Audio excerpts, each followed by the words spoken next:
you for quite a while now. I've seen you grow and I've seen you go through many different phases. Yeah, lots of phases. You've been through so many big things in the last few years, but you've also done so much. You've been through so much, but you've done so much. And today I really want to unpack everything. Yeah. So take me back to the beginning of the fitness journey. What got you into the gym? Well, I was originally like a track runner. Like I ran track and field and I was really, really good. And I was representing Australia and everything like that. And then I had a really bad injury and tore my ACL.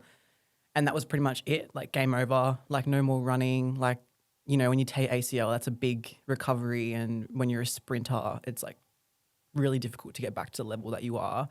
So I kind of fell in love with like the rehab side of it and like going to the gym and doing the occupational therapy and stuff. And then I just kind of like was like, oh, well, I like this. I like the gym. I like doing the weights and everything and feeling really strong and recovering. And then it just took off from there and that was it. What did you love about the athletics pre-injury? I loved winning. I loved like knowing that I was like really good at something and like I was like other people, like I just had a lot of natural like talent. And then with the training on top of that, it was just like I was just really good. Like I was a really good runner. And then the injury, but I just loved the training. I loved being fit and like the way I looked and the people that I was surrounded by and like the environment and the energy. Like it was so good. But I loved the gym energy more. So just like the health and fitness environment as a whole is so uplifting, right? Like people that work hard, people that also value the same things as you. It's like, cool, we're all the same people. Yeah, exactly. It's like everyone has the same kind of end goal, like the same kind of like end goal on how they all want to look a certain way and feel a certain way and have a certain lifestyle and stuff. And it's really nice to like be surrounded by people who have the same kind of goals and stuff as you, even if it's different, like bodybuilding or just like being fit and healthy. Like everyone has the same kind of journey to get there. And it's just nice to be surrounded by people who have that mindset. It's the same as like a runner and a bodybuilder. Like at the end of the day, we do completely different things, but we just want to be our best. Exactly. You just want to like display your best like physical and internal health as possible. Like take me to the injury then. How did that feel? Were you gutted? Yeah, it was terrible. Like when they told me, or when I did it, it was at the end of a race and I had won the race. Just want to put that out there. I won the race, but at the end of the race, when I landed over the finish line, it was like a instant like snap. And I was like, oh, that can't be good. And I told my coach and he was like, oh, it's all good. Like just walk it off. And I couldn't walk. There was no walking after that. It was like hopping after that. There was none of that. And it was just like, that was it. And I got to the hospital and they were like, oh, sorry, you've torn like your ACL, your MCL, your kneecap's dislocated, like everything's like bad. And I was like, oh, sick, this is great. And then it was like 8 months of recovery, like surgery, like surgeries after surgeries. I had like 3 surgeries to try and fix it. And then 8 months of recovery. And even then I was still not able to do anything. And it was dreadful having to go to the gym and just do banded exercises while I'm watching everyone else do all their weights and stuff that I want to do. And I'm sitting there stretching my leg and I was like, this is no, this sucks. I can't do this. But it probably taught you patience and discipline. Oh yeah, 100%. Well, that's why I have discipline on my arm. Like a lot of things like that, like a lot of my injuries have taught me like a lot of things about like being patient and like I'm so young and like I don't need to have everything right now. Like I don't need to have everything and everything's a process and everything happens for a reason. And like I believe that a lot now specifically, like everything happens in your life for a reason. And that's why I feel like it happened to show me that the gym was like what I wanted to do rather than running. Yeah. I met you, I don't know how early into that gym. Pretty early.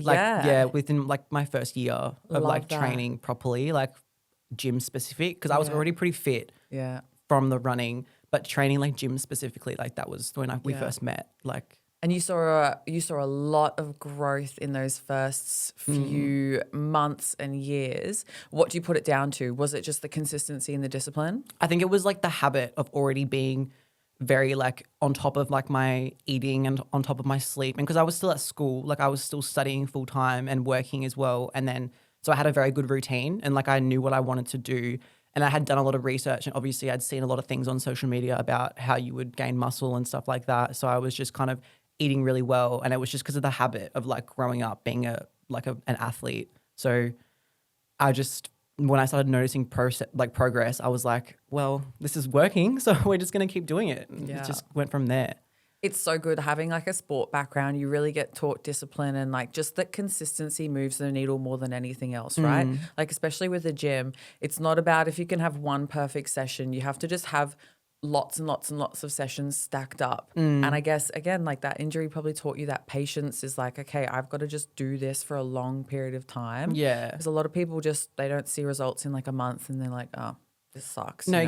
exactly. And they just like, a lot of people like seem to think that like you just train for like 3 months and you'll see like a full body change of yourself, and that's just not how it is. Like it's like you have to be doing the same thing over and over and over to show a difference in your physique. That's just how it is, and that's always how it's going to be. It doesn't matter who you are or like anything about that or how you eat. Like you have to do the same thing over and over, and that's what being disciplined is in the sense of training and trying to improve your physique. So when you were doing the athletics, do you think you were more externally driven or internally driven? More internally, because I was like, my mum was really proud of me. Like that was something that I was like known for, like in my family. They're, I went to the next athletics like event and blah, blah, blah. And I was just like really motivated to like do really well. And I was like, I really want like my last name, because you wear your last name. So I was like, I really want my last name to be up on like the TV and stuff and like represent like my family on like the TV, which I ended up doing. But it was more of an internal motivation rather than like just my family supporting me as well. Yeah, I love that.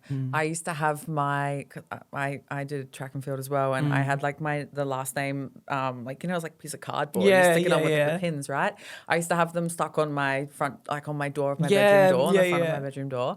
And I used to look at it like every day and be so proud. Yeah, exactly. Like, that's me. Yeah, and it would have like the title of what event you did underneath it, like Queensland Champs or like whatever, and you'd be like, God, I went to all those, like, and I did so well. Like, I'd have that too, like on my mirror, and it would just be like all these like names, and I would be like, oh, that was me. I did that. Yeah. So how did you see yourself when you were coming up through the gym? You were starting to grow. How did you feel about yourself inside then? Initially, like when I was like my first year of training, like I loved it. Like I loved the way I felt and like the way that people were noticing that I looked good, and my family were like, oh, you look really fit. Like you look really healthy. And I was like, yeah, like I do. Like I was really confident and really proud of myself, and I loved the whole thing, like everything about it. And then eventually it was just started to get on social media, and then it was just like, yeah, it was a lot different. Yeah. Did you set out to become like bigger on social media? Or do you think it just naturally fell No, into I your definitely hands? did not plan to like get onto social media at all. Like I was just started posting like my life. Like I was just posting like photo dumps and like what I was doing and me at work and me at the gym and like my animals and stuff. And those photos started to do well. And then like one day randomly decided to flex in my car, and next minute it was like 10K followers and then 20K and then it got 100K, and it was just like, I was like, geez, this is crazy. Yeah. Yeah. They were great videos. Oh, they popped still up. are. I'm like, I need to post some more. I was like, I just can't right now, but I will always post them because people like love to see them. So they'll always be like a staple reel that I'll be posting every now and then.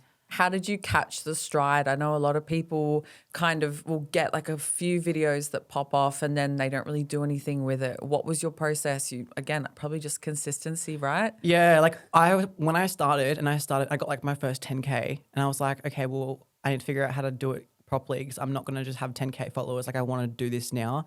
So I was posting on TikTok like 3 times a day. I was posting on Instagram one at 11 a.m., one at 6 p.m.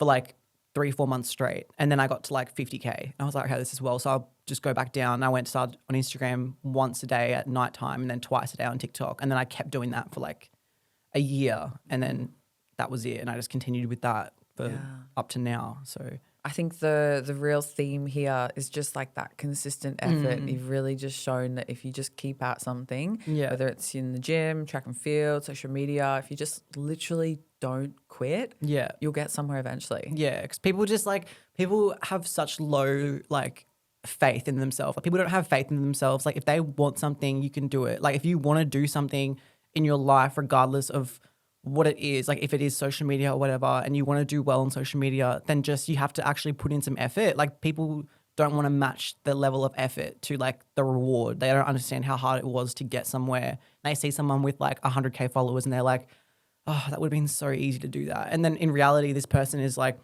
filming content, editing content, writing a good caption, thinking of good hashtags, like making sure that they post at a good time, making sure that, you know, everything looks aesthetic in their feed, like making sure that it's relevant to their feed, making sure that the audience likes it. You know, there's so many things behind it that people don't want to do, and then they expect the same result, and it doesn't work like that. Did you always have the faith in yourself even when you were super young? Yeah, I did. Nothing to do with social media, but I always had like the faith in myself to do what I wanted to do. Like I always knew that I would be doing something, and I was like, I'm not going to be like a quiet person. Like I'm not going to be someone who's just like living, like, and I'm going to be someone who like lives. Do you know what I mean? Absolutely. I always thought that too. Like from a young age, I can just remember being like, my life's going to be extraordinary. Like it's never going to be ordinary. I don't know what, I don't know why, I don't know how. Yeah. But it's just going to be cool. Yeah. It's like, I'm going to do something with it. Like I'm not going to be like someone who just like, you know, works to live. Like I want to like just do something. I want to be like known, and I want to be like remembered. Do you know what I mean? Like be that person in my family who like is known by people, and that's like what it is now. Like it's great. Did you ever have any moments of real self-doubt, like this might not ever work out? I did for a little bit. There was like a phase like in my, like when I was growing my social media where like I started to get like the most like hate that I get, because I get like tremendous amount of hate. Like I've never seen a female social media person get as much hate as I do on my social media, and I'm sure you've seen it. Like it's ridiculous. And I think when I first started to get that like wave of hate, I started to be like, well, what am I even like doing this for? Like there's like hundreds of thousands of people commenting on my videos being like, oh, this. Like what am I even doing it for? Like it was just not okay. Like it was just terrible, and that ruined my like confidence so badly until I did a lot of like self-reflection, and I was like, these people are like nothing. Like this is nothing to me. They're like so low, and I'm like up here and they're like down here. Yeah. They're not on my level. Weirdos in their freaking garage. Yeah, in their basement, like just I'm going to talk behind a fake account. I'm like, you do that and you enjoy that. So how did it feel at the start? What was the internal dialogue when you were starting to read the comments? I was like, because a lot of the comments were like saying that I'm like a man and I'm not like a woman, and like they were like doubting my femininity, and like it kind of like got to me a lot. And I was like, well, I don't really see how I look like a man. I was like, being strong doesn't mean that you're a man or any less feminine than you would be if you didn't have any muscles. So I just didn't really click in my head like what they were trying to say. And then, you know, when someone tells you something over and over and over and you start to believe it, like that's just what you start to believe. That's what it kind of got to at that point. And I was like, oh, this sucks. So I kind of like stopped training for a little bit, and I was like trying to like lower everything down. And then I was like, nah. I was like, I don't like this. I was like, I don't like the way I look. I don't like the way that like I look in photos. I was like, I don't like the way I feel. I was like, I'm not doing that. I'm not going to change myself. And if they don't want to like my stuff, they can just scroll or they can block. I don't care. Do you know? Like it just kind of went like through a lot of phases of like, yeah. internal. Well, absolutely. I mean, if someone tells you enough times, you're going to start to doubt whether or not that's true or not, whether it's about your body or about your mind or about something completely different. Like if 100 people were telling you every single day, like the sky's pink, you'd start to be like, is it fucking pink? Yeah, you're like, is the sky really pink? Like what's going on? Am I wigging out here? Is it blue or is it pink? I'm confused. Yeah. So what mindset shift was like the key thing to get you out of starting to believe it to being like, nah, fuck these people?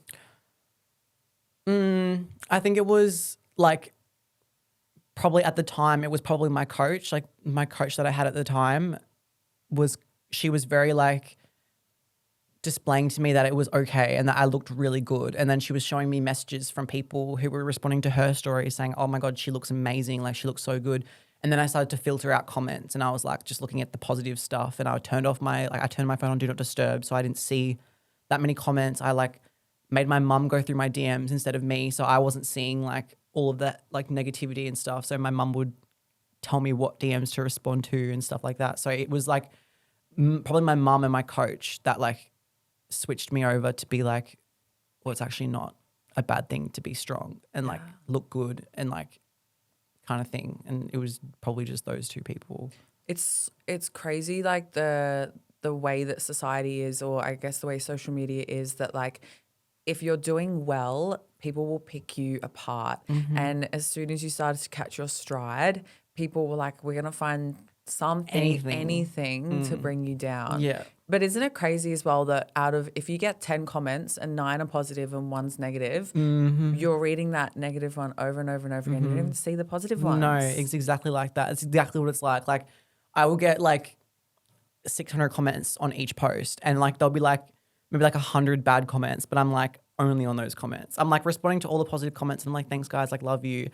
The hate that I get and I'm like, oh, like printing it out, sticking it on the wall, basically. And I'm like, I literally have a thing in my phone, like an app, like a folder on my photos that says motivation and it's just screenshots of hate comments. And every time I'm like thinking bad about myself, I'm like looking at these people and I'm like, this guy is disgusting. And I'm like letting this man like tell me that I don't look good just because I'm bigger than him and stronger than him. That's embarrassing. I was like, I couldn't even. And that's what like one of my motivating factors now. So it's kind of crazy how it switches from being like something that causes such self-doubt to like something that's my motivation now. Yeah. Well, once you flip the script and you start to realize that like people's comments are really just a like reflection of how they feel inside. And it's like they're intimidated by you. Yeah. They're jealous. They're like embarrassed that they can't get fit and strong. And then especially when it's like male versus female, it's like she's stronger than me. Like I'm supposed to be stronger than her. And so it just makes them feel bad about themselves. Yeah, but it's like, why am I stronger than you? Do you know what I mean? Like you have very much, if not more, the ability to get bigger and stronger than me, but you're lazy and you choose not to. And that's not my fault. It's not my fault that you're doing that. Like I am working like 10 hours a day and I'm still like going to the gym, like doing what I want to do. So like, what's your excuse? Do you know what I mean? Like there's no excuses for that kind of stuff. If I can do it, then everyone else can do it. That's why we can't let those comments affect us. Yeah, because exactly. when you start to realize that and you start to realize like, how am I letting this old rando actually make me like I didn't go to the gym because I felt bad? Like once you start to like get that self-reflection, it's like, okay, nah, these comments don't mean shit. So I want to pivot a little bit. Obviously the last few years have been pretty hectic for you. There's been lots of ups, there's been lots and lots of downs. For someone who doesn't know your story, who hasn't heard, do you feel comfortable sharing a little bit about what's been going on behind the scenes in the last few years? Yeah. So I went through a pretty traumatic relationship with my ex-partner. And I was with him for just under a year and he was extremely abusive, extremely abusive. And he pled guilty to 17 charges and was still let out free, which is what was really, really traumatic. To be honest with you, like all the abuse I like endured from him was very traumatic, but the fact that he was just let out was probably even worse because it's just like he's just out right now, like roaming around and I'm just like fearing for every single inch of my life and like moving away and like getting a new job and a new number and a new phone and a new car and a new place because I'm scared, but he's just like living his normal life. So that's what was the most down part of like my last few years probably. Do you think you have more fear or anger? What's the feeling that comes up the most? Probably not necessarily anger, more just like disappointment. Like I'm very disappointed that I went through all that stuff and then it was just kind of like looked over. Like even when his lawyer was saying that my physique was like the reason why it was okay for him to hurt me because I'm strong and muscular. And I was like, so the body that I worked like this hard for is what is going to stop him from getting put back in jail. Like that doesn't even make sense. And that ruined me for a bit. And that like that stopped me from training for a bit because I was like, well, maybe I am like too muscular, or maybe I am like too strong or whatever. But like now past that part, I'm like, that's actually bullshit. I was like, that's ridiculous that someone's even using that as like a form of attack, like someone's body against them. But it's more about, I think, more disappointment and more fear than anger because I've already been angry like for so long that I'm not going to let it keep me angry because I don't deserve that. Yeah. Whether or not you're too big, too small, wearing not enough clothes, whatever it is, the story's always going to be put that it was, oh, she wasn't wearing enough, or she was too muscly, or she said this. So it's absolutely never on you, right? Like no matter what you look like. Yeah. It's also wild to me because like I got told by the hospital that if I wasn't built the way I was, like I would have died that night because of the pressure that he was putting on my neck. So it was like if I didn't have like the muscles that I have in my traps and in the sides of my neck and like the built up muscle that I have here, if I was more petite of a woman, the pressure that he was pushing on my neck would have like snapped my neck. So the only reason why I was survived that night was because I was muscular and I had built up muscles in my upper body, which is wild considering they use that as a form of attack when that's what actually saved my life that night. That is crazy. So take me into the start of all of this. How were you feeling? Were you noticing red flags? At the first few months of the relationship was really good. Like it was really good. It was definitely like a love bombing relationship now that I look back at it. Like it was everything that you'd want in a relationship in the first 3 months of a relationship. Like it was like, oh, I love you. I love you. Like I want to be with you forever kind of thing in the first 3 months. And then it kind of started, and because he does social media too, so he understands like the posting stuff and like promoting stuff. And at the time I was sponsored by like 3 workout brands and like I needed to be posting all the time. And it got to where he started to say, oh, I don't want you to post like that because it shows like your glutes, or I don't want you to post that because it shows your legs and stuff. And I was kind of like, I don't really understand why that's a big problem. Like I don't understand, but and I was like, oh, okay, well, I understand. Like maybe you just like being a bit protective, whatever. And that's when it kind of started with the red flags and stuff. And I had fallen in love with him so quickly because of the way he treated me that I wanted to do anything to try and keep him around. So anything he kind of said, I was like, yeah, okay, like no worries, all good. But then I'm looking back at it like, oh, what did I do that for? That's so pathetic. I was like, that's really bad. Like I shouldn't have let myself do that. But in the moment, like it felt like that was the right thing to do. But it was just the first like 3 months were fine. And then month 4, 5 is like when all the red flags started coming up. And it was like controlling my social media, controlling my phone, making me drop out of school, making me stop my job because I worked at a bar, which means men were there, not allowed to do that. Controlling everything that I post, writing my captions for me, responding to messages for me, responding to my parents for me, making me unfollow everyone on Instagram. Like it got like very, very intense very, very quickly. Do you think it was a gradual noticing on your behalf, or were you pretty blinded to it by then? I was very blinded to it. The only reason why I thought something was wrong was because I told my friend about it. And I was like, oh, I'll have to ask him if that's okay. And she's like, what do you mean if that's okay? Like, because I wanted to go from like the treadmills down to the weight section, and I had to ask him if my outfit was appropriate to go to the weight section. And she's like, what the fuck are you doing? Like, why are you asking him if you can go to the weight section with what you're wearing? And I was like, because I'm wearing shorts and I'm wearing a baggy shirt. So like, if I lift my arms up, like someone might see my glutes.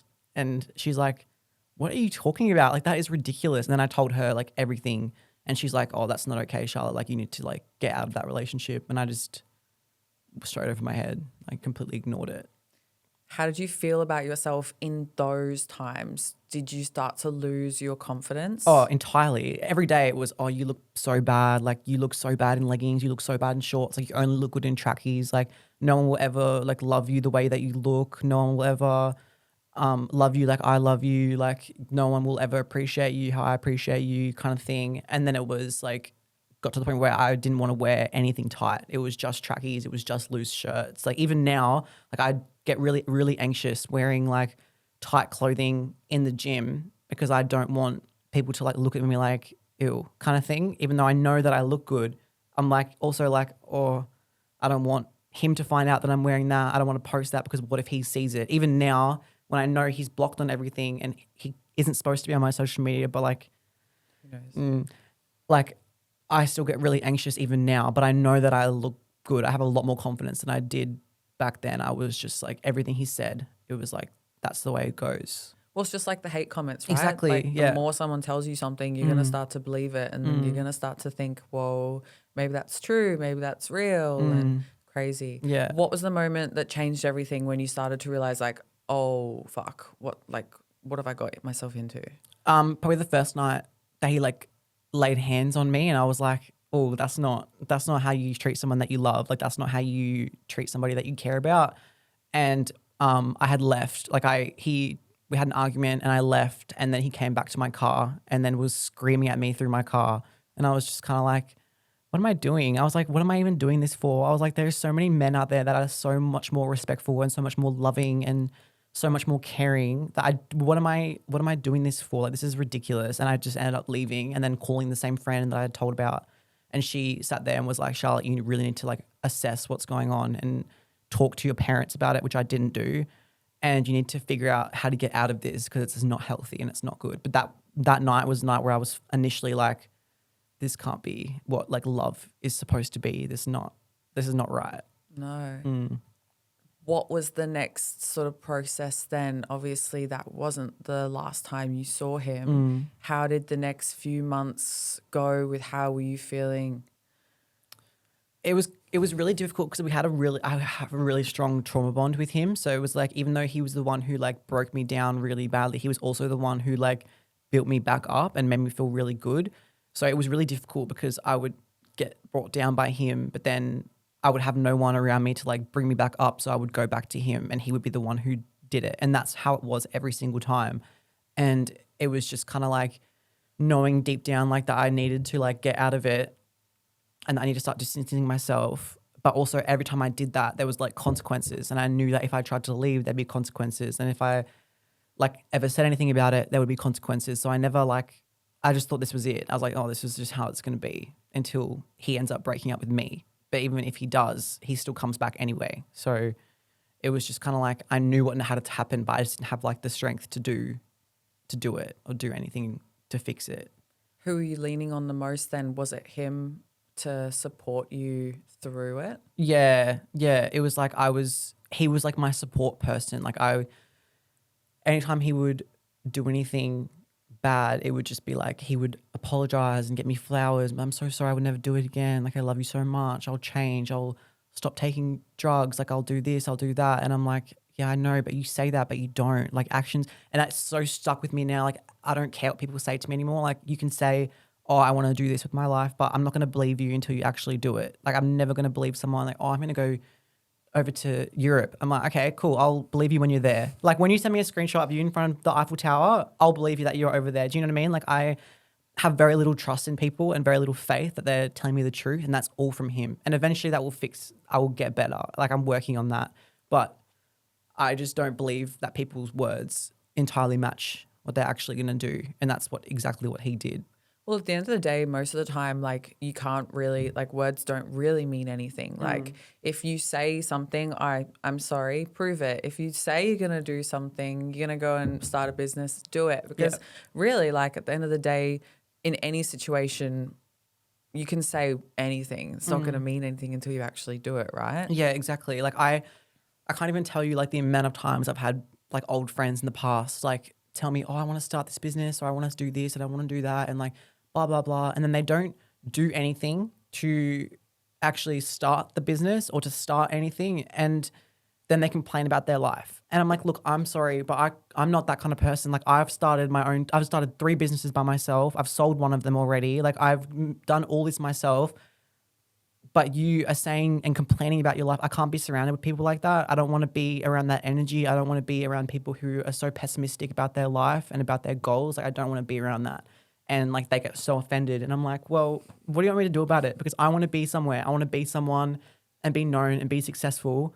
And you're just like down here on this little pedestal of complaint. And I'm up here on like my optimistic shit. And we're not on the same level. So I just can't be associated or surrounded by people who are like that.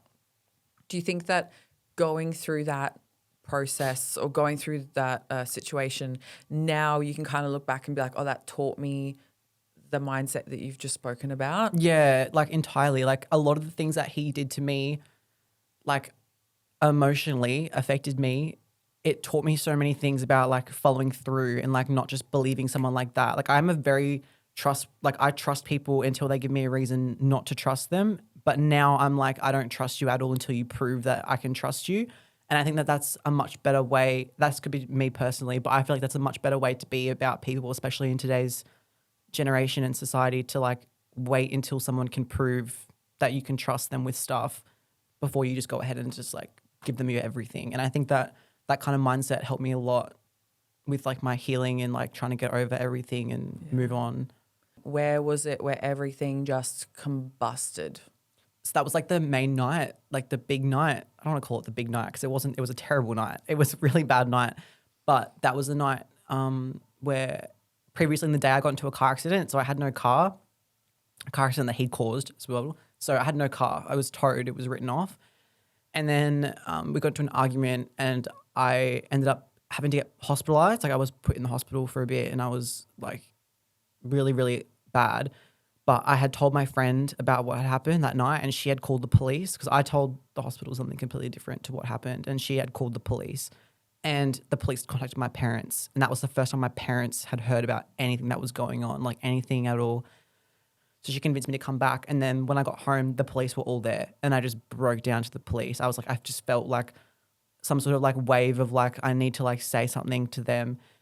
And I just broke down to the police and I told them everything that happened. I had all the evidence, everything on my phone. And that was like the night where I was like, God, like I feel so like I needed to say that to somebody because I was bottling it up. And it felt like the police were like the right people to talk to about that. Do you feel relief? Yeah, I felt so much relief. I felt in the moment, in the hour that I had that conversation with the police officer, it was just like the most like, I've never felt like a release of like just negative energy like that in my life. Like I felt so powerful in that moment. Like I felt like everything was right and I was supposed to be doing that until like 2 hours later when he called me again. And then I was back straight to it. And it was just like me calling up the police. I was just lying about everything. I made it all up. Like, I'm sorry. And they're like, shut up. Like, that's such bullshit. Like, there's no way. Like, we've seen it. Like, we know you're not. So yeah, but in that moment, that was the moment where I was like, this is not, I can't do this. Like, this is not okay. Like, this is not happening anymore. And I'm going to have to figure out how to get out of it. Do you think that that was the moment where you started to reclaim that power and decide like, no matter what, this is my out? Yeah. I knew deep down that I was like, I'm not going to be seeing him for much longer. I was like, I know that I'm not going to be seeing him. We're going to end. Like, we're not going to be together forever. And I know that, but I kept going back to him because it was just like it's so hard to explain. Like, it's just so hard to explain, but I kept going back. But I knew that I was going to get out of it. Like, I knew I was going to be okay and I knew it was going to be fine. But like, I don't know. It was just like, I knew there was something that I had to do. And every time I saw him, it confirmed it more and more for me. And it was kind of like going back and seeing him was like helpful in a way, because each time I saw him, he would hurt me, but I'd also be like, this is just confirming more and more and more what I needed to do. So what did rebuilding actually look like for you? First steps, moving past it. What was obviously it's not a linear journey. No. But what did it look like? To be honest with you, the healing only started when he got put in remand. So there was like a good period of time where we had the DVO and we weren't allowed to see each other, but we were still talking, and the healing only started when he got put in jail. And there was no way I could contact him. I can't call him from jail. There was nothing. And I didn't want him to go to jail at that time. So I was heartbroken, like when he went there initially. And that's when the healing started, because there was nothing I could do to contact him or anything like that. And then the Daily Mail posted an article about him and had my name in it, had his name in it, and our photos and stuff. And when I started to get messages about that and messages saying that you're so strong, like this, like I was like, I don't understand. But I was getting hundreds and thousands of messages from people posting videos about it, people standing up for me saying this is disgusting, like this is terrible. And it kind of like validated it for me that I did the right thing and that's what I was supposed to do. Like, I wasn't doing anything wrong by like telling the police what happened and like everything. Like, I did it right and everyone else could see it too. And that was when my healing started, because I was like, you know what, like I did the right thing and I'm going to like show everyone that I can that people can get over that. And you don't have to be in a relationship like that. It's not real love at all.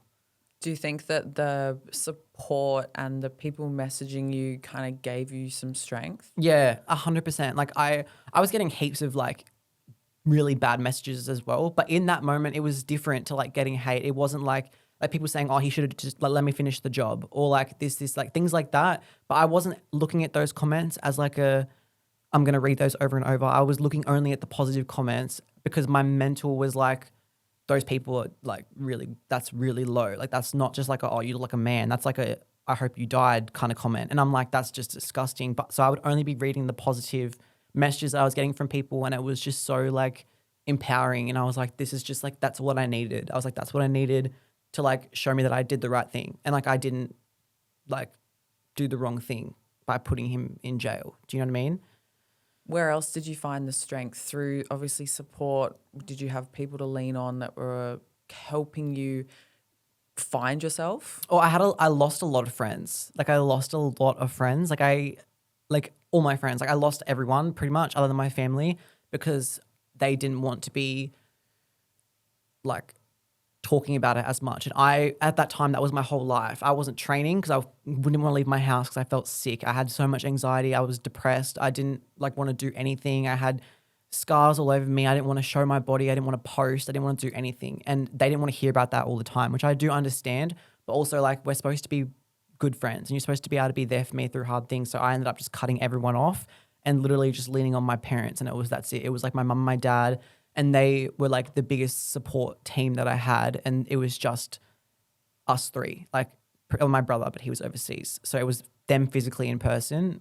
And that was it. Like that were the main support, my parents. Were they scared for you? Yeah, they were scared, but they were more heartbroken. They were more like really upset that someone had destroyed my confidence like that and had hurt me like that, especially my dad. My dad was like really, really upset and like was really angry at this guy for doing this to me and just wanted me to be happy again. And he did anything that he could to like make that happen. And like anything that I wanted or anything that I said to him, he would make it happen straight away because he wanted me to try and heal and be happy. And it was really nice. It was really helpful. Yeah. As any parent would. I mean, fuck, like being on the parent side of thing, like imagine that. Imagine getting a call from the police and having no idea that all of this was happening. Do you feel like you should have spoken to them earlier, or do you think that it was just you wouldn't have been able to? Nah, I don't think I would have been able to speak to them about something like that, like, and then have willingly gone back to him after telling them what happened because they wouldn't have let me leave their house, and then it would have been a whole thing. So I think the way that they found out showed that I was like, it was really ruining me because I didn't talk to them about it. And I tell my parents everything. Like they know everything about my life, like every single thing that I do, all about my social media. They know everything about it. So for me to tell them something like that would be way too hard for me to do that. And then the way they found out showed that I was obviously embarrassed about it and obviously didn't want it to continue. So that's why they were accepting and they were helpful and they didn't think I was like betraying them or anything like that. What do you feel about it now? Do you still feel embarrassed? I don't feel embarrassed. I feel like I don't feel embarrassed. I feel I was a little bit disappointed in myself that like I allowed somebody to speak to me in a way that destroyed my confidence so severely that I let them lay hands on me. And that was what I was disappointed about. But I don't feel disappointed anymore. Like I feel like I don't really have a word for like the emotion, but I feel very like, I don't want to say happy because that's the wrong way to explain it, but I'm very proud of myself. That's like a better way to say it. Like I'm very proud that I'm able to like go through something like that and then come out of it and then be able to use like my platform to speak about it and try and help other women to avoid that situation or how to get out of that situation or how to heal from that situation. And I think that's what like my biggest emotion at the moment is just being like very proud of that.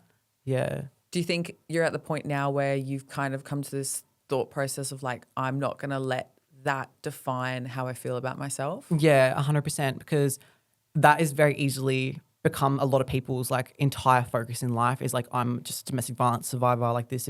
That's not what I'm going to be doing. Like that's not me. I don't want people to be like, oh, that's Charlotte, she survived domestic violence. Like I don't want that to be like my entire identity. Like, yes, I will use that to explain to people certain things and why I'm so passionate about talking about violence against like men and women, like that kind of thing. But I won't be letting that define my entire journey, my entire social media, my entire like story, everything. Like my story is the gym and like being healthy and fit and surviving traumatic experiences. Like it's not going to be just, oh, she survived that and that's it. That's her whole entire story. Like I'm not going to let it be like that. As powerful as it is, there's different ways to show empowerment in a story. You don't have to make it your entire like personality. It's not a personality trait. It's like real life trauma that you have to go through. I love that. That's really, really powerful. How's it felt sharing on social media now, sharing the journey? I know you said off camera that it kind of got thrust upon you through the mail, do you feel like now it's easier to open that book? Yeah, it's a lot easier because he obviously pled guilty to everything. So for the year that he was in jail previously, I wasn't allowed to say anything. So it was just the Daily Mail, people making TikToks, all this stuff. And I was never allowed to stand up for myself and say, well, that's wrong. That didn't happen. That's wrong. These timelines are wrong. Like, you're all wrong. Like, it's all incorrect. Like, you're all making shit up and it's not true. I wasn't allowed to say any of that because the case was ongoing. And as soon as I did, then I would be harmed in court. Like, it wouldn't. And so as soon as he pled guilty to everything, that's why I dropped the current affair episode the same night. Like, court, same night, episode was out with all the information so everyone could get the story straight. Because I was like, I'm not going to sit here and let the Daily Mail of all things, ruin my story and make up all these things. That's why I did the current affair episode, and that's why I filmed the YouTube video that I want to post, but I just haven't had the courage to post that yet because it's very, very, very emotional video and very, very traumatic to watch like over and over. So, Well, I hope that you get the courage to share that soon because so many people will take so much from it. Yeah. And even from this conversation, people are going to take so much. So how do you see yourself now in who you are, your confidence, this rebuilding era? I think I want to because I've been training more in silence. Like, I haven't really been posting like me training heaps, and like all the content I've posted is very old. Like, it's very like past content that I haven't really like posted yet. So I've been training and doing my own thing. I've just been taking a lot of content. So when I feel comfortable, I'll be posting just normal content again. But I also want to talk about how like, just because you're on social media doesn't mean that like you are like this superior person that deals with things like that. Do you know what I mean? Like, going through what I went through is still a real life trauma, like a real thing that happened to me in my real life. It's not just something that happened to me for a social media like PR stunt. Like, it's not about trying to like make me look like a survivor or an advocate or whatever you want to call it. It's like a real thing that happened in my real life. Like, take it with the social media aside, it still happened in my life. And it's still something that I have to get over and get through. And people don't understand that. They just think that I'm just someone on a screen who posts videos and posts stuff. But like, I'm still a person and have a real life. And I think I want to try and show that to the public that like, we're still people, like we still do things. And I'm not even that big in the like social media thing. Like, I have a fair few followers, but like, just because my story's like so viral at the moment, like it's just, people just assume that that's like just like, oh, she's just posting that to get attention and get clout. I've actually lost nearly 10,000 followers on Instagram and TikTok for posting about it and talking about it. So for me, it's not about the followers and about the likes and about everything. It's about trying to spread awareness. And I think that's what I want to like kind of go towards and just show that we're people and we make mistakes and we like do things that we probably shouldn't do. But that doesn't mean that we're awful people or we're doing it for like PR. Do you know what I mean? Did you feel pressure to bounce back quickly because of social media? Mm-hmm. Really, really badly. Like, after the incident where I got followed in the car and then got hurt while he was in jail, that terrified me because he was already in jail and still sending people after me to come hurt me. So I was like, well, he obviously knows what I'm doing and people are obviously talking to him and telling him what I'm up to. And as soon as that happened, I didn't post. I haven't posted on Instagram for like maybe like 3-4 months. And I posted the other day for the first time in like 3 months. And that was just like photos of my face. And that was like trying to get some like confidence back because I didn't know what was going to happen. I didn't know if anyone was going to like see the post or care about it or whatever. And like, I feel terrified to post. I was like, I don't want to be like, I don't want to let people down. Like, I don't want people to judge me. I don't want people to think that I look like shit now, like, because I've changed my training. Like, I don't want people to like, I get really scared of what people are going to say. And like, I don't want to feel like that. So when I don't feel like that anymore, that's when I'll start posting. Do you know what I mean? Like, when I don't care anymore what people have to say about that, that's when I'll start posting again. And I don't really care about what people want, how fast people want me to post. Do you know what I mean? Like, I'm not going to take that into consideration. Like, this is my account. Like, if you don't like unfollow, like I've already lost 10,000 followers, like do it again. Like, it doesn't bother me. Like, I couldn't care less, to be honest with you.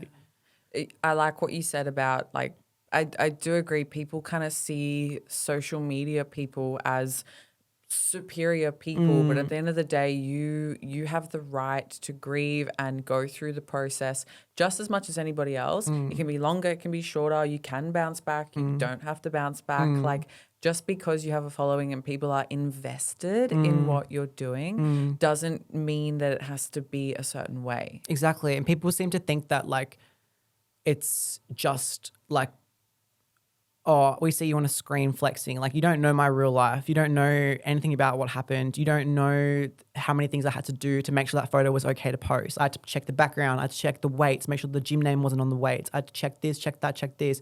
And even then I'm terrified posting it because I'm like thinking about everything that people have to say. And then they just assume that that's, oh, she's having a great day at the gym. And I'm like, oh, I was actually crying in the car park just before because I'm trying to get over what happened. And they don't see that. They just think that you're someone that they see on the screen. They don't understand that you're also a human with a heart and with emotions, and you've got things going on, and they don't care. Yeah. What does strength mean to you now? Do you have a different view on it as you would have when you were doing like track and field days?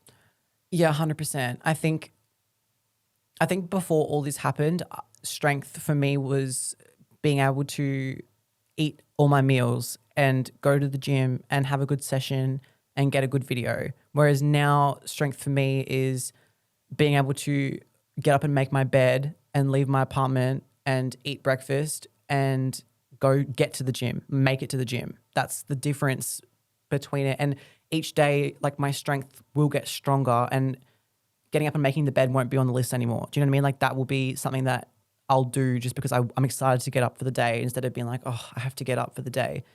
Because like, we're very lucky. Like, we get to live a very good life, a very privileged life in Australia. And we're very privileged people to be in a country like ours where we have rights and we have like freedom and we have, you know, things that we can do and stuff. So I'm not going to let like my definition of strength like stop me from trying to improve it immediately. Like, I think that it's very important to keep improving your like definition of certain words. Like, strength is a very important word for me because I feel like I change it very, very frequently. Like, being able to get up and do things is very, very important to me. But before that, I was in bed for like 2 months straight and I wasn't leaving my bedroom. I wasn't eating. I wasn't showering. I wasn't doing anything because I was so upset, until I was like, this is not the definition of strength. This is not being strong. This is being really weak. And I need to get out of that. I need to stop that and show myself that I'm stronger than that. And that's like the difference between before and after.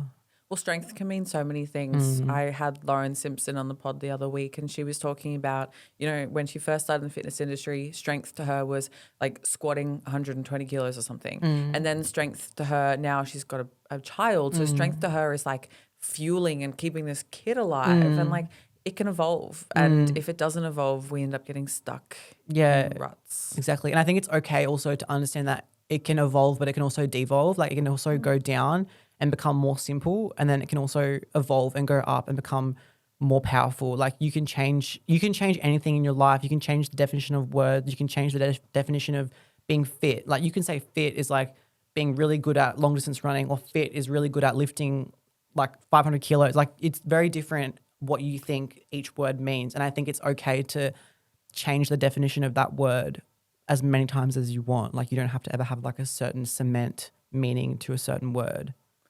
I think right now you're just self-aware, and I really like it. And do you think that going through everything that you went through has given you a deeper sense of purpose, deeper sense of self? Yeah, I think I've learned like so many things like about like my life that I genuinely thought were like over for me. I was like, I just think that I've learned that it's like my full life, man. Like, I can do whatever I want. Like, I'm 23. I can go somewhere else if I want to go somewhere else. I can move again if I want to move. I can quit my job and do whatever I want. Like, I think I'm very conscious that I'm doing my own thing, and I'm just very excited to like see where that goes, knowing that I have like the freedom to do that, and I don't feel stuck by something. I don't have anything that I need to get back to. Like, I can do whatever I want. Like, I can say yes to brand deals, and I can do this and I can do that, and it's up to me. Like, I don't have to go and be like, oh, babe, can I do this? No, I don't have to ask anyone anything. I don't have to, unless I'm like getting like a full body tattoo, I talk to my parents. But with anything else in my life, like it's my choice. Like if I want to do it, I can do it. And I think that's something that I'm very self-aware of now. And I'm very like happy that I've learned that kind of thing. What would you tell somebody who's in the thick of it, who is having to ask somebody for permission, who feels stuck, who doesn't feel like they have any control over their choices? What would you tell them? I would tell them to talk to somebody. Like, I don't care who you speak to. Like, talk to anyone at the gym. Talk to anyone at work. Just say, hey, like, what do you think of this? Like, don't even say that that's what you're going through. Like, oh, hey, what do you feel about this? Or like, what's your opinion on this? Just so you can understand. Because I can guarantee you that anyone you speak to, if you say, oh, do you have to ask your partner for permission to wear bike shorts to the gym? They're not going to be like, oh yeah, I send photos every day of just to make sure my outfit's good. They're not going to be like that. They're going to say to you, that's not okay, that no one has control over what you do and don't wear. That's not a thing. Like, it's not appropriate, and you shouldn't have to be asking people for things like that. And when you speak to someone about it, it instantly opens up so many things in your mind that you go, oh, well, yeah, no, that doesn't sound right, actually, now that I think about it. Like, that's not right. And that's the first step into getting out of it, is to learn that those habits are not natural. They're not the right things to be following. And I just urge people to just speak about it. Like, they get so like bottled up and like isolated, but the more you talk about it, the easier it is to get out of it. And that's what I've learned. That's why I'm sharing it on social media. It helps me every single time. I'm really proud to see you opening up on social media, because I can imagine how hard it would be. But the fact that you are speaking out about it, the fact that you're coming on these podcasts to speak about it, that you are giving other people hope, because maybe you didn't have that, but if you did, it could have been a completely different story, right? Yeah, exactly. Like, if I had somebody there in my life that I saw that was talking about things that aren't okay in a relationship, I probably would have been able to be like, oh, that's what's happening to me. Like, that, if that's not right for them, then why is it right for me? And I would have learned it so much faster. So if I can help like even one person, like I've had mothers contact me and be like, my daughter's in like a relationship that I'm really suspicious of. Like, can you please talk to her? And I'll sit there for hours on phone calls with these girls, talking to them about how this is not okay in a relationship. And if you need someone to talk to, that you can call me. You have my number now. Like, if I can help one person like get out of something like that, and that's all that matters to me. And the fact that I'm getting hundreds of thousands of views on videos talking about it, it makes me feel like I'm helping somebody or potentially going to help somebody. And that's all that matters in that industry. It's just like what you were saying at the start, everything happens for a reason. And I think that as hard as it is, the fact that you've been able to flip this into something positive, maybe not for yourself yet, but for other people. Yeah. You can save somebody's life or save somebody's livelihood. It's all been worth it, I guess. Yeah, it's all worth it. Like, it's all worth it for me. I could get 1,000 on a topic like this. I could get 1,000 hate comments and get one person be like you helped me so much, and that's it. That's all I needed. Like, I only needed one person to say like, thank you so much for saying that. Like, it really helped me, and that's all that I care about. Like, I couldn't care less about what people say about the negativity towards it. That literally gave me goosebumps just thinking about that. So what changes would you like to see in the world? How can we change? How can we as a collective start to open up the doors, conversations to help more people? I think like it's such a non-spoken about topic. Like, I think a lot of people are very ashamed to speak about what happened to them, and that they think that it's embarrassing, and it's not embarrassing. It's something that you went through, and it's okay. It's like people who are recovering addicts, right? They all went through something that you could consider embarrassing, but they will talk about it as well because it's helpful for other people who are potential addicts. And I think that that's something that needs to happen. People need to speak about it a lot more. I think that, like, personally, if it was up to me, there would be a lot of changes in the court systems. Like, there would be a lot more protection provided, because I'm sorry, but a piece of paper saying, oh, you can't go near this person is not going to stop someone from coming near you. I think there needs to be a lot more protection put in place. And it's really unfortunate because the judges don't even get a choice. That's just what they have to follow. They don't get an opportunity to put their actual opinion in it, because then it would be bias. So men need to be taught a lot more things, and they need to be spoken to about how to treat a woman, because clearly they don't understand. And I think it should be less of a, oh, what can women do to stop? It should be more of a, what can we teach men to stop hurting women? Like, we don't need more women's shelters, like more women's services to speak about stuff. That we need more facilities to teach men to not do it in the first place, because we wouldn't need that if men were just nice. Do you know what I mean? Like, it's very like tit for tat. Like, it shouldn't be, we have to learn to be aware of our surroundings because someone might hurt us, but we should be teaching, maybe don't go and hurt women, and then we wouldn't need any of that stuff. Do you know what I mean? Like, there's just so many things that need to be fixed that aren't getting fixed, that say they're going to get fixed and just don't get fixed. And yeah. But in time, hopefully through conversations like this, through people like you, the conversations happen, people start to become more aware, even if it's a mother who listens to this podcast that speaks to their son in a different way and teaches them a different thing, or if it's somebody who watches your YouTube and goes, I see those tendencies in my brother, maybe I'm going to speak to him about it. It's all a collective effort of bringing awareness, I think, at the end of the day. Exactly. And it's like, because the legal system isn't doing anything about it, the only way we can do anything is by talking about it on social media and getting those videos out there, getting like podcasts out there, getting everything out there, so that we can, as a community, make a difference rather than the legal system, because obviously they're doing nothing about it and they care more about like other stuff that is nowhere near as important as keeping women alive. So I think the best way to do it is to just talk about it, like talking about it on social media as many times as you want in any way, shape or form. And that's what's going to make a serious change. Yeah, love that. So what brings you joy right now? My friends, my one friend, my new apartment that I got, I'm really, really proud of that.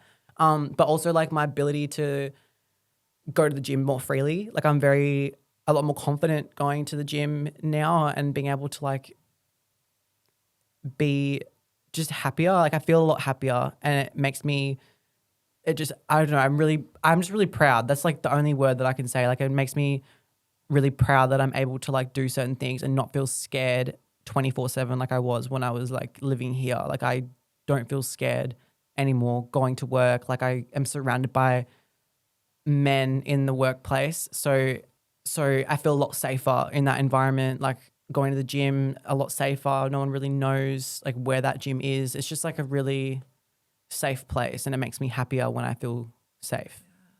Sounds peaceful. Very peaceful. It's a very peaceful life that I'm living right now. Yeah, it's really peaceful. So if you could sum up your story and what you want people to take away from this in one message, what would it be? Oh, shit. I think just understanding that everything in life will happen for a reason. There's always a reason behind it, whether or not you believe in like a higher up power, but I believe that God always has a plan for you, and there's always something that's set out to be better than. So even the struggles that you're going through right now, they're not permanent. They never will be permanent. They're always there for growth, and you're always living life to improve. And as long as you have that mindset, then you're never gonna get down. You're never gonna be put back down. As long as you're thinking, all right, well, this happened for a reason. Life is worth it. Everyone around me is positive. Like I love my life. Everything will get better. And that's all that matters. You just need to be thinking like that. That's so powerful. Charlotte, thank you so much for coming on the Mindset Lounge. Thank you very much for having me. It was really lovely. I'm so, so proud of you. And honestly, what you're doing for raising awareness for domestic violence is incredible. The fact that you have gone through these extreme lows and you are able to show up, even if some days are shit, even if some days are freaking awful, you're still showing up and redefining what strength means to you. And that's really, really incredible. Where can people go to find you? Where can people go to message you, talk to you, connect with you? Literally just on Instagram and TikTok. I will be posting on YouTube soon, but Instagram and TikTok are probably the two. And what's your username, Char? Char.chant. Well, thank you so much for coming on. Thank you, everyone, for listening. If you or someone needs support or help, please reach out to me, reach out to Char, go and find some support on domestic violence. This is a conversation that we all need to be having, and we really urge you, if you are struggling or if someone else is struggling, please go and get help, because we want you to be alive. We want you to be thriving. If you loved this episode, please share it around. Send this to anyone that you think is going to benefit, and we'll talk to you in the next episode. Bye.